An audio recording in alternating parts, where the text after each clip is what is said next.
Hey everyone, and welcome back to the channel. Today, we're diving into a topic that's not just a chapter in a history book, but a fundamental part of our shared human story. It's a story of resilience, of struggle, and ultimately, of the enduring spirit of freedom.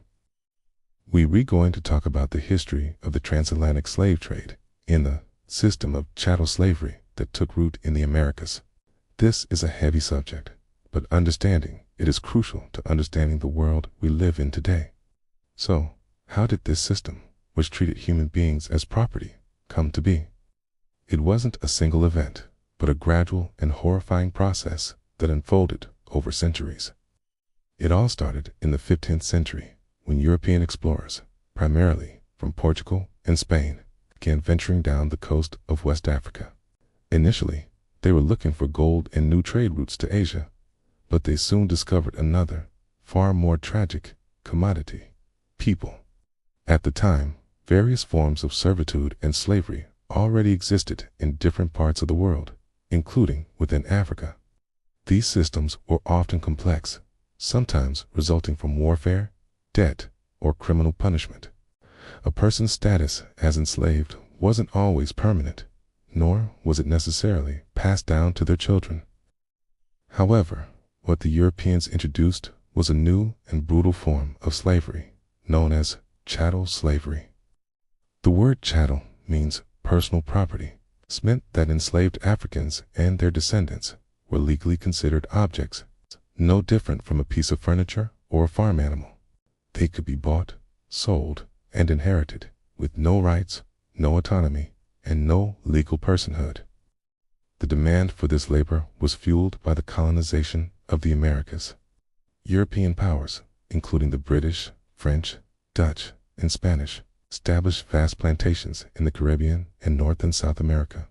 These plantations were designed to grow cash crops like sugar, tobacco, cotton, and coffee, which were incredibly profitable in Europe. But these crops required a massive, constant labor force to plant, tend, and harvest.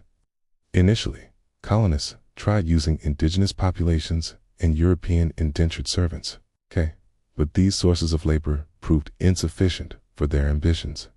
Disease decimated indigenous communities, and indentured servants eventually earned their freedom. This created a labor problem from the perspective of the colonists. Their solution was to turn to Africa. They established a triangular trade route. Ships would leave European ports loaded with manufactured goods like guns, textiles, and rum. They would sail to the West African coast, where these goods were traded for captured Africans. These captures were often carried out through raids or by exploiting existing conflicts between African kingdoms, with European guns tipping the balance of power and fueling a devastating cycle of violence. Once captured, these men, women, and children were forced onto ships for the horrific journey across the Atlantic, known as the Middle Passage. The conditions were unimaginable. People were packed so tightly below deck that they couldn't even stand up. They were chained together with minimal food and water, surrounded by sickness and despair. The journey could last for months, and it's estimated that between 10 to 20% of the people on board, millions in total, died during the voyage. It was a journey of profound trauma, a deliberate stripping away of humanity before they even reached their destination. Upon arrival in the Americas, survivors of the Middle Passage were sold at auctions. Families were torn apart, with mothers, fathers, and children sold to different buyers, often never to see each other again. They were given new names, forced to abandon their languages, their religions, and their cultures. Their lives on the plantations were defined by relentless, back-breaking labor from sunup to sundown. They had no control over their own bodies or their own lives. They could be punished with extreme brutality for the slightest infraction or for no reason at all. The entire system was held in place by a foundation of legal codes and relentless violence designed to crush any hope of resistance. To justify this inhumanity, a powerful and poisonous ideology was developed: racism.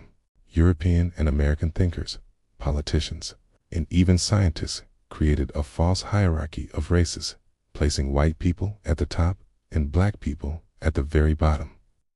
They fabricated theories that people of African descent were intellectually, morally, and biologically inferior. This wasn't just prejudice.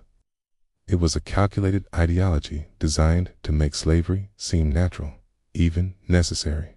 By defining black people as less than human, slaveholders could rationalize their actions and maintain the economic system that brought them immense wealth and power. This ideology didn't just justify slavery, it outlived it, embedding itself deep within the structures of society, creating legacies of inequality that persist to this very day. It's so important to remember that enslaved people were not passive victims. They resisted in countless ways, every single day. They resisted by preserving their cultures through music, storytelling, and religion. They resisted by slowing down work, breaking tools, or running away. They organized rebellions and uprisings, fighting for their freedom against impossible odds. Figures like Harriet Tubman, who led hundreds to freedom on the Underground Railroad, and Nat Turner, who led a rebellion in Virginia, are powerful testaments to the unyielding desire for liberty. The story of slavery is not just a story of oppression.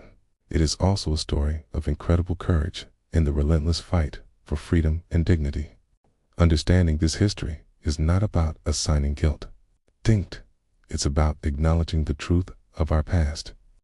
The wealth of many nations was built on the foundation of this system. The social, economic, and political landscapes of today were shaped by its legacy. By confronting this painful history, we can better understand the roots of modern-day inequality and work towards building a more just and equitable future for everyone. It's a conversation we need to keep having with honesty and empathy. Thank you so much for watching and for taking the time to learn about this important topic. If you found this video valuable, please give it a like and consider subscribing for more deep dives into history. Let us know your thoughts in the comments below. See you next time.